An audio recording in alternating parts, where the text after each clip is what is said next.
recording. Pulled up our prompt. Let's run it. All right. Welcome back, everyone, to Technically Disoriented. I'm Hunter. I'm Brian. And I already said technically disoriented, so this is... It's redundant to say this is technically disoriented. We're still working on the intro. Yeah, and I am technically disoriented. All right, It's okay. It's okay. Everyone is. Yeah. We apologize that we have taken a little bit of a break here. We've both had a busy month, and Brian was traveling a little bit for work. So, yeah. That's the thing. That's the thing that happens sometimes. Yeah, it is. Also, you may notice we got new microphones. So if you hear echo in this one, I'm going to be very displeased with myself specifically. But I feel like we've tested it. It's going to be fine. I think so too. But I think you're too worried about it. But we tested it 2 episodes in a row and thought it was going to be fine, and then it was not fine. So that's true. So anyway, we have new hardware. Yep. Yeah. Behold, dynamic microphones. And if this doesn't work, then a USB audio interface is garbage. Is the next step. But okay, so let's kick today off by talking about dead and dying technologies. Brian has a lot to say about this one specifically, and I have my own thoughts as well. So we're just going to run it. Brian, what do you think about faxing? Ooh. So I'm going to tell you a funny story about faxing, and then we'll get into what I actually think about faxing.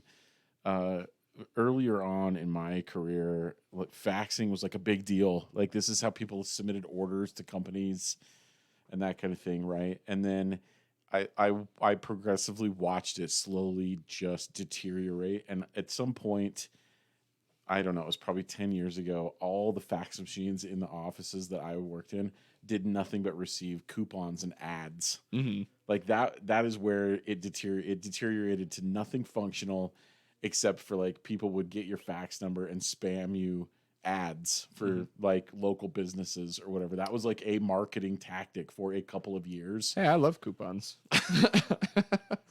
But nobody ever checked the fax machine. Like one fax machine actually just had the paper tray go right into like a recycle bin. Like no one ever looked in it. Yeah, like it was.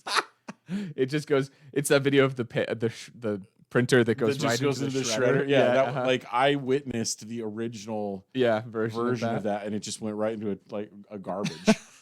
And then the recycle people would pick it up and you take it out, right? So here's my question, because I've seen this a lot when you go to a website, that like they will show you the phone number and a fax number, and most of them are not like legal entities. It's just like a business. There's no law demanding that you have fax there. Like, you could just remove that if you wanted to, right? Like, why do people still maintain that system? So I think it's the disoriented conversation of the people have been doing it for so long that they think that they have to. And so then they get a fax machine or a fax number, but the fax numbers don't ring to a fax machine anymore. It just goes to like some sort of like fax to email service now, right? And it comes in as an email. Like, it's not.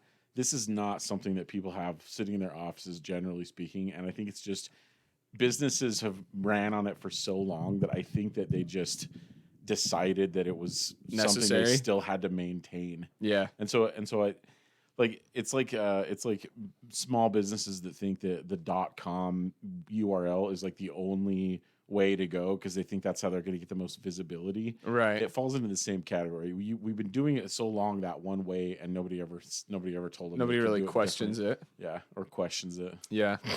Like, it's really not even worth accepting a fax machine unless you are a company that requires it for some reason. Right. And there's still a couple of weird paper documentation laws out there that just need to go away. Like, they really honestly just need to die. Yeah. And that's the driver for maintaining a fax. A fax, yeah.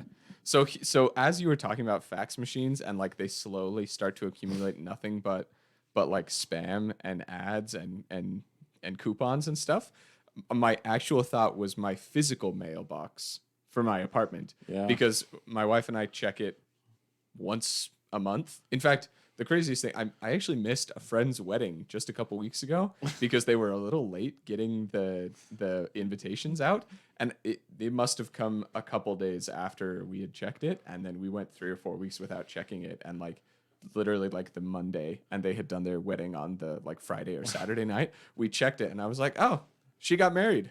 Huh. Crap. Whoops. Yeah. And also, whenever I've been to the doctor recently or the dentist, and they send an actual physical charge, like I went to Yeah. the dermatologist a while back, it took me 2 or 3 weeks before I actually looked in my mail and found the actual charge. And I'm like, I know that there's some law probably that says that since it's a medical information and so there's some legal something about it, that they have to send it via the mail. But I actually feel like it should be against the law to send it only to my mail and not to my Yeah. email. Because at this point, you're almost like trying to get me not to pay it on time Yeah. because I'm not checking my mail. I check my email every minute. Like I just have it on my phone. But like But I wonder if that's like a new trap that they're trying to like, because they can employ, charge you yeah. late fees, and Yeah. they make $200 or $300 more, like depending on how long it took you to like You may be actually right. activate your. So they end up making more money on it. So it's not particularly like medical situations, like hospitals and doctors' offices. Like I don't think they actually care that you don't pay your bill. Yeah. Because they already billed your insurance. Yeah. And that covered whatever it was. Right. And so your money is just gravy for them. So if they can like make it so that it's challenging for you to pay your bill. Right. Like I've had doctors' offices where they have no online payment system. They have no, and this has been in the last couple of years. Like Right. this isn't old news. This is like within the last couple of years. So you have to call and then give them a credit card over the phone and then Yeah. like do this whole rigmarole process. And I hate talking to people on the phone anyway. Uh-huh. Like I am adverse to talking to people, Talking on, to the people phone. on the phone. It's just not like I don't have any reason to do it unless it's something where I absolutely have to. I actually don't mind talking to people on the phone as long as it is helpful in some way. But I feel like 99% of the time that I call some support line, they're like, well, I can't do anything about this because of this. Like Right. we Right. were looking at buying a lot somewhere. I think I've told you about this. Yeah. And the seller said, "Oh, they're moving the power pole in front of this lot to the other side, basically, because it was kind of in a sort of awkward spot on the property. Okay. It's already been paid for. We're just waiting for the power company to come out and do it, basically." And so I was like, "Okay, well, I want to verify that." So I tried calling up the power company, and I said, "Hey, this person said that they've already paid and that they're just waiting for you guys to come out and move the thing." And they were like, "Well, there's no house there, so I can't look that up." And I was like, "What do you mean you can't look that up because there isn't a house there? There's a power There's a pole lot and a there. power The pole. power pole belongs to you. The house belongs to me. Yeah. Why do you need my house to exist for you to know about your power pole?" Yeah, that Like, seems weird. yeah, so I don't care about talking to people on the phone. It's just that every time I do, they give me some bullcrap excuse for something. Yeah, or it's not helpful. Yeah, or it's not helpful. But yeah, we actually were considering getting a mail like scanning service for our own personal mail. Yeah. But then it was like, well, now I'm paying somebody 15 or 20 bucks a month to just check my mail. I really just need to like buck up and go Look at it once stop. a day. Yeah. But Yeah. but it would be actually really helpful if people just stopped sending me physical mail, period. Yeah, I agree. Yeah.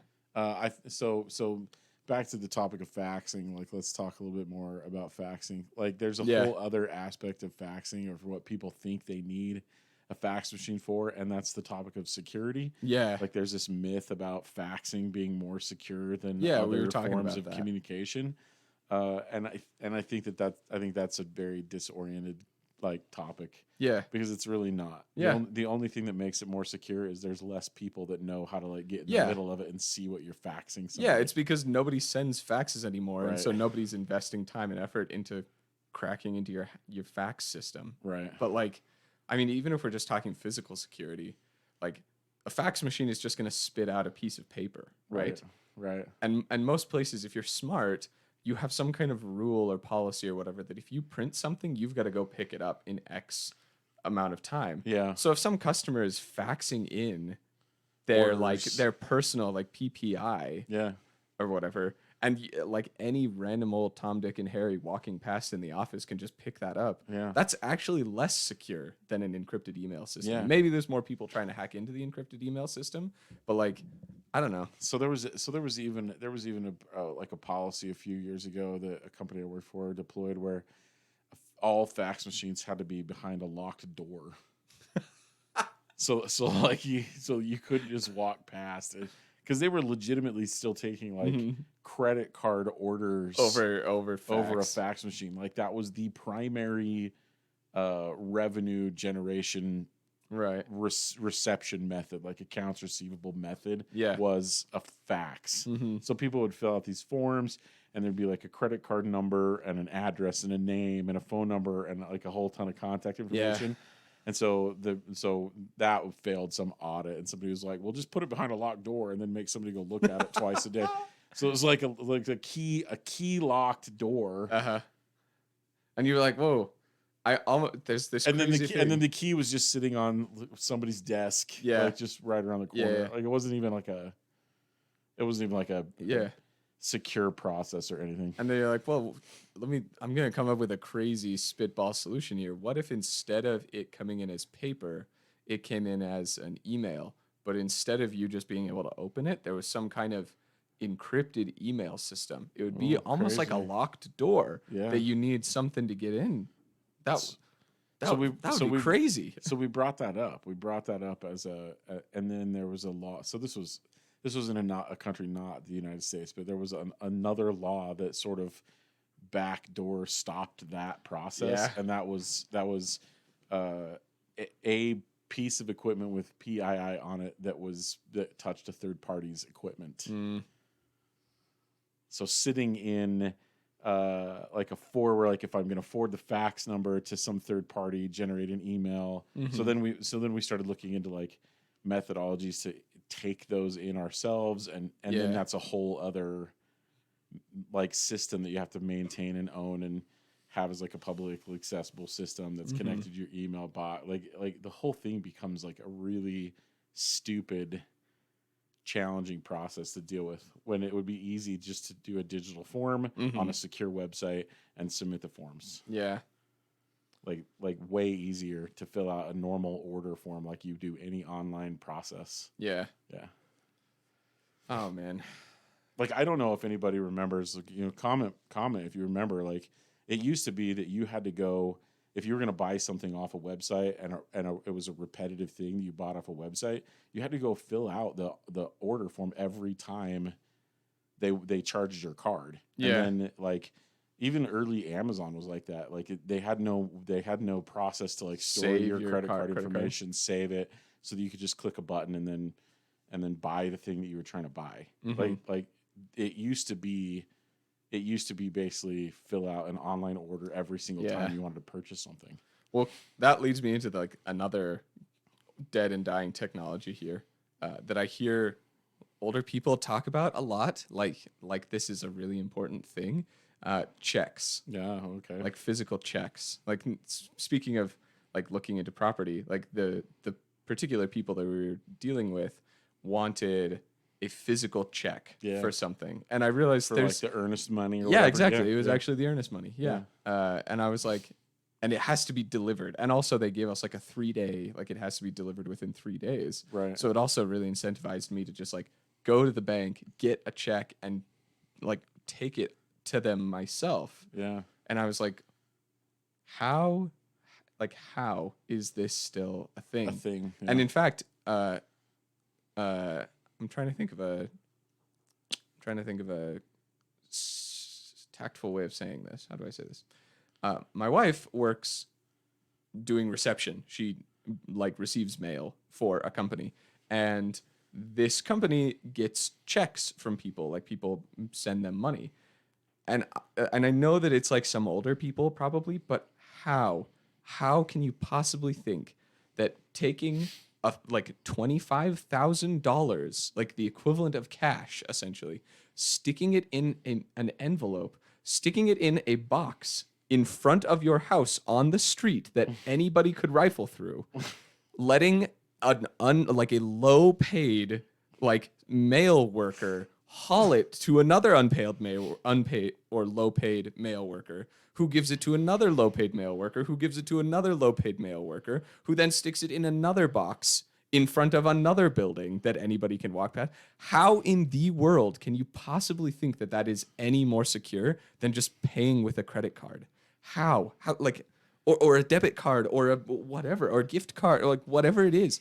How do you do the mental gymnastics to think that letting 17 people manhandle $25,000 or whatever, essentially in cash almost, is any better than just going on the website and paying that way? Because the like there is the option of doing that where this is happening.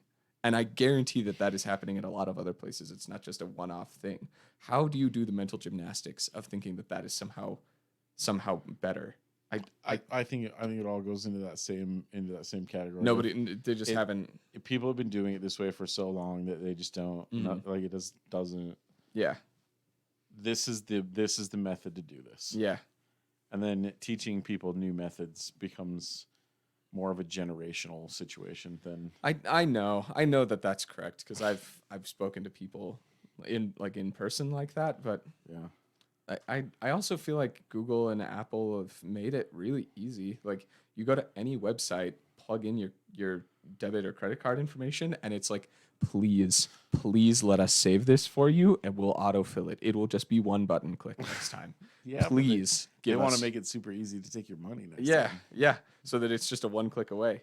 And maybe that's the reason why people still like using checks. I don't know. Maybe there's something. I know there's like a budgeting strategy where like you basically like withdraw all of your money or whatever, and you have to like manage it physically because that's easier. But there's also budgeting apps that will just do that. You can just create a different savings account and just move stuff into a different savings account. Yeah, but for your generation and like even slightly lesser my generation and then older than my generation, like that becomes like for you and younger people, like that will be the norm. Yeah. And it'll be at some point later in your life when that's not a thing anymore. I know. And then you'll have the same stupid conversation with some other younger human about how you remember how people used to write checks, and they'll be like, what the hell's a check? Yeah. It's true. I'm gonna say it right now though. I'm gonna say it right now. I learned how to fill out checks in the 7th grade. Like that was something that they talked to us about. Yeah. And I don't think I have ever once actually filled out a check to give someone. If I have ever needed a check for anything, I go and ask for a cashier's check and then I hand it someone. Yeah. Because it's not worth getting a thing of checks and keeping it around at my house or whatever and keeping track of it. It literally just makes more sense to just, if I ever need $1,000 in a check, I just go to the bank, ask for a cashier's check, and then take it wherever I need to go. So the cashier's check option is also faster. Did you know that? Is it? Like if you write a $5,000 check to buy a car or to put a down payment on something, right? Yeah. When they go deposit that check, they only deposit like a certain portion of that money that the bank is willing to cover, and then they wait for the banking systems to like sync up and link up. But a cashier's check from a bank with a bank logo on it will clear all of it instantly. Oh, it just goes through faster. Yeah. Really? Yeah. Interesting. Or the bank that you're depositing the money into has a relationship with the other bank, and they just trust that that's going to happen. Right. But the money got moved out of your account into like the bank's like escrow account or whatever, and so those talk more rapidly to each other. Right. So it's actually better to just go get a cashier's check for the one time in your life that you actually need to do it, or the one time every 10 years. Yeah, that you buy a car or a house or something. Right. Yeah. Yeah.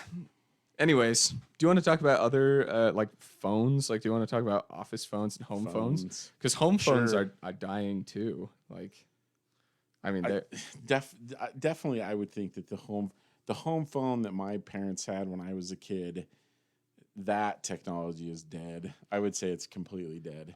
Because at this point, if somebody has a home phone, it's some sort of like VoIP translated to an analog scenario. But Panasonic still manufactures like tons, like cordless phones. Yeah. Like tons of companies are still manufacturing these like old, but it's all on the back end. It's not the same phone tech that used to exist. Yeah. Or for that matter, any of those things. Any of those things have been converted into like a digital process a long time ago. Yeah. Yeah. Even as recently as it must have been 2019, the last time that I was working at Breast Guy. that Are we going to bring that up again? Yes, sir. Yes, sir. Also, I forgot to make this joke before, but if a plastic surgeon out there has not like capitalized on the name breast buy yet as like their practice, then someone is like losing money right now. I'm not Googling that right now. Anyways, long story short, as recently as it must like 2019, I think, uh, like the Best Buy that I was in had a half of a row that Of was phone entirely just options. dedicated to like home phones. Yeah. And admittedly, it was in like a slightly more rural area. Like it wasn't in a, like a big, like capital city of a state or something Sure. like that. But still, like, I, I, I'll tell you how you know it's a dead technology. My mom doesn't have a home phone anymore. Yeah, right. It like, Like my parents don't have yeah, a home phone yeah, anymore. yeah. And admittedly, that's probably partially due to like whoever like the provider was before of those things have Yeah. gone away or they've like discouraged it. Like Yeah. if it was AT&T providing you your home phone service or whatever, like they've probably made it expensive to keep a home phone and they're just like keep your cell phone, and people are like, yeah, okay, I'll save $20 a month or whatever and just stick with it. Or But I think part of that transition was that you had a cell phone and then you had a home phone and then your home phone just went to voicemail because you like if you're not home and people call that number and then nobody checked it and then they realized that just like your wedding announcement situation, yeah, they realized they missed some important phone call because somebody didn't call their cell phone. And so then now you go to all the people who call you on a regular basis, say, don't call that other phone. And then after a year of that, you realize there's nothing coming in on this phone except for like ads. Like yeah, it ends up that ended up being the same mm-hmm. process that faxing went through. Is there's no reason for me to maintain a phone in This my phone in house. my house. Yep. Like I pay a bill for a cell phone. There's no reason There's for me to no do reason this. for me to have some other phone Yeah, that people call. it just fully replaced it. Like the thing that you can get a Google number for almost nothing or Yeah, free. yeah, Maybe they're still free. They used to be free. And you could just that's the number you give out to public people that you don't want to yeah. call you directly. And then I've but then every all the phones now have just block all unknown contacts basically. yeah. Yeah, see, I actually would love to do that, but I'm really happy. We're actually going to talk about this a little later. I'm really happy that Apple just put in like a voicemail, basically. Yeah. The voicemail where you can like just listen or watch what the person is saying at the Yeah. time. Yeah. That is truly one of the best features that has been implemented in modern phones. And I know Google phones have had this for a while. I've actually been slightly tempted to switch to a Pixel just because of it, because I talk to a lot of support people being in IT. And so, like, very often I will send in a support ticket or whatever and then just sit and wait for them to call me. And so, and sometimes that'll take hours, sometimes that'll take days. And so I basically have to screen every single call that comes in because of that. And so I love that feature. But anyways, yeah, it just completely took over. There's Yeah. no reason to have that.